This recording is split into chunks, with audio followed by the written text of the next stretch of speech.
I'm Kento Bento.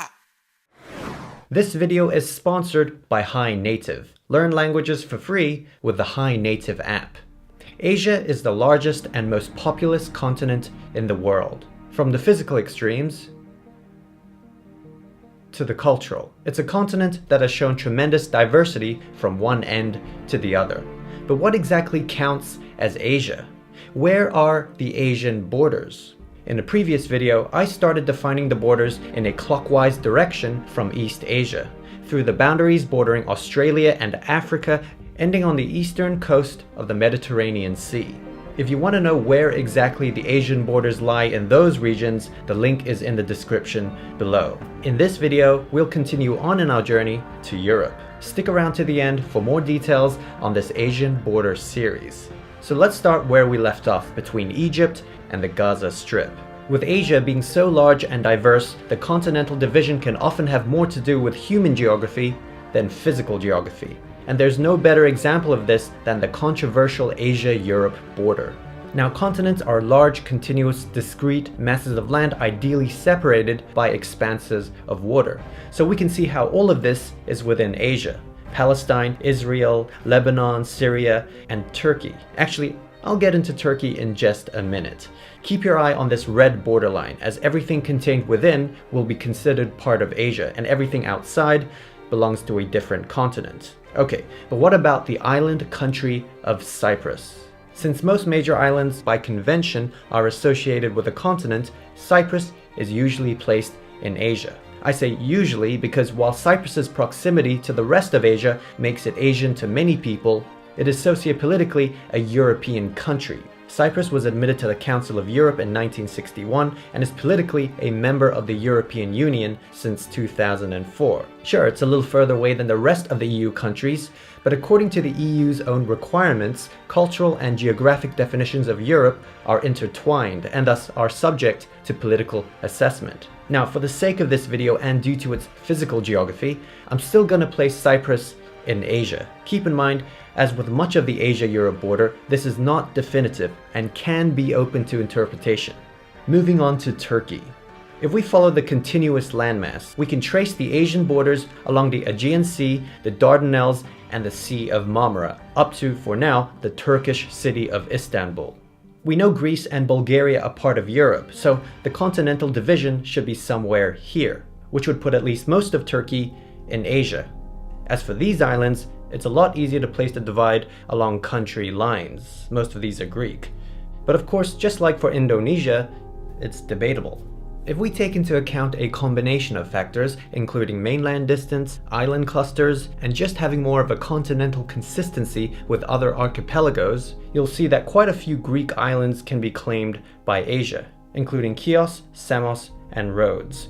This is where I'll draw the maritime border, which would technically make Greece a transcontinental country.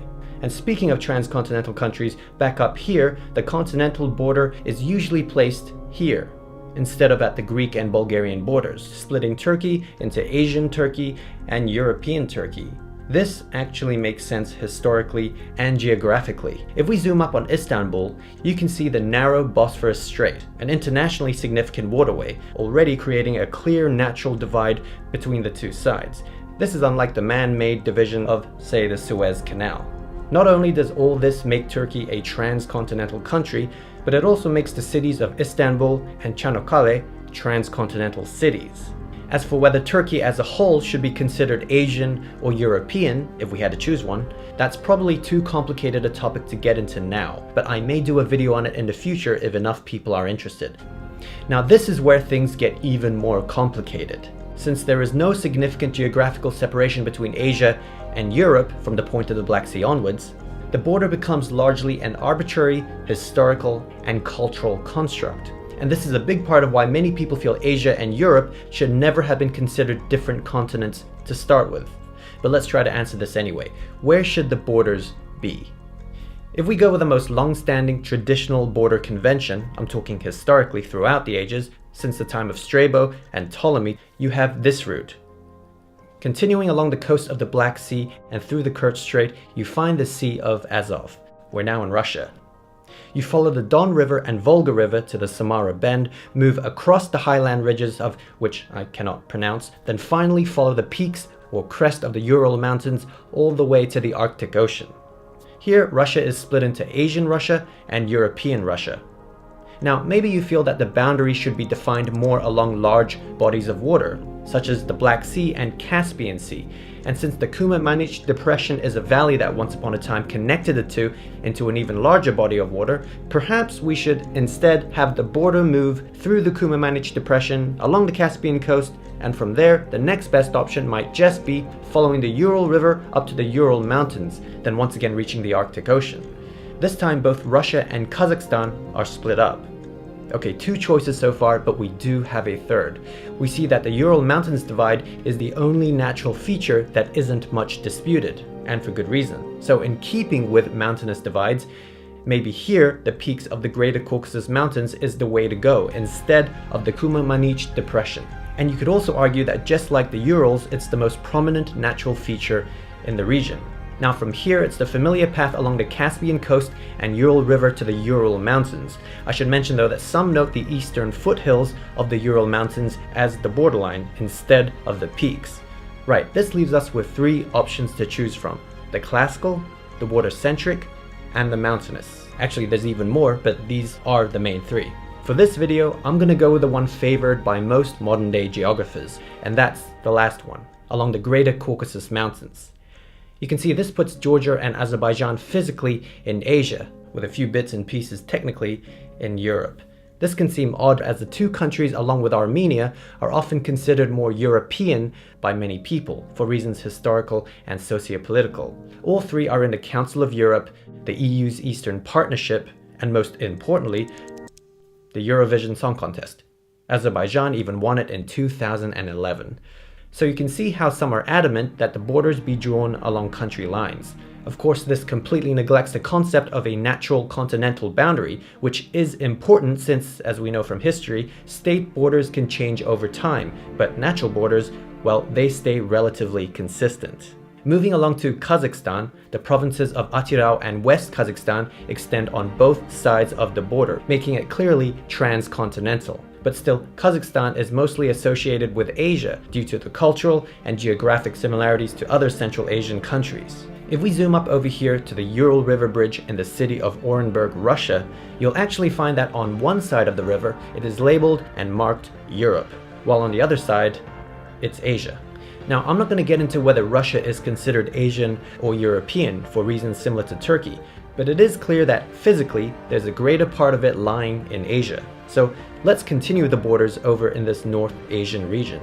We'll move along the Arctic coast of Russia, which spans the Kara Sea, the Laptev Sea, the East Siberian Sea. There's also the Russian Arctic islands of Komsomolets, October Revolution, Bolshevik, New Siberian, and many smaller ones. This brings us to the final leg of our journey. Here lies the Asia-North America border, where Siberia comes real close to meeting Alaska.